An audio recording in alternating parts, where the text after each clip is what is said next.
ეხლა ვისაუბროთ პროფესიულ ინგლისურზე. ვისაუბროთ პროფესიულ ინგლისურზე. პროფესიულ ინგლისურში გულისხმობთ ბიზნეს ინგლისურს, იურიდიულს, სამედიცინოს და ასე შემდეგ, ხო?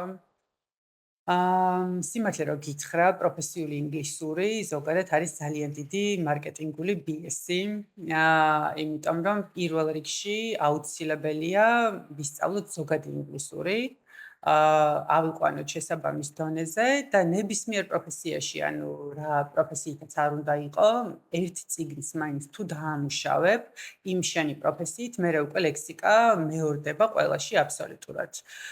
უბრალოდ ადამიანებს ხანდახან არ უნდათ ხოლმე ეს თვითონ ამის გაკეთება და ურჩევნიათ რაღაც კურსს მიმართონ. ჩვენც გვაქვს ხო ბიზნეს ინგლისურის კურსი, რომელიც ცოტა უფრო მეტია ვიდრე მხოლოდ ბიზნეს ინგლისური, ზოგადად ნებისმიერ სამუშაო გარემოში, რაც კი გამოიყენება სიტყვები, გამოთქმები, სპეციფიკური ტერმინები და ასე შემდეგ, ამას გასწავლის.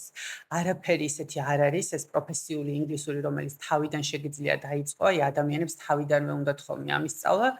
ისევ და ისევ ის უნდა გავითვალისწინოთ, რომ პირველ რიგში ზოგადი ინგლისურის დონე უნდა ავიყვანოთ შესაბამის დონეზე, რომ ნებისმიერ თემაზე შეგვეძლოს თავისუფლად კითხვა, კომუნიკაცია, წერა და ასე შემდეგ და მერე უბრალოდ იმ შენ სფეროში არსებულ ლექსიკას ძალიან მარტივად ისწავლი, რომელიც მუდმივად მეორდება. აი რა დონეზე უნდა ისწავლონ, აი დაახლოებით, აი საშუალოზე, აი B1-ზე, B2-ზე, რომ აი შემდეგ აი ეს ერთი წიგნის უნდათ შეძლონ და დაამუშავონ თვითონ. ჩვენს კურსზე აი ჩვენ კურსზე, ხო? ჩვენი კურსის შემთხვევაში საშუალოდ B1-დან B2 დონეზე უნდა იყოს და შემდეგ არის სამთვიანი ბიზნეს ინგლისურის კურსი. თუმცა გააჩნია ხო ადამიანს ეხლა თუ ზოგადად სწავლობს, არ ვიცი, რა დონეზეც მას სჭირდება ენა, იმის ფარგლებში შეუძლია მისი პროფესიისთვის დამახასიათებელი ლექსიკაც შეიძინოს, მაგრამ მაინც ყველაფერი ისევ და ისევ იწყება და სრულდება ზოგადი ინგლისური. კი.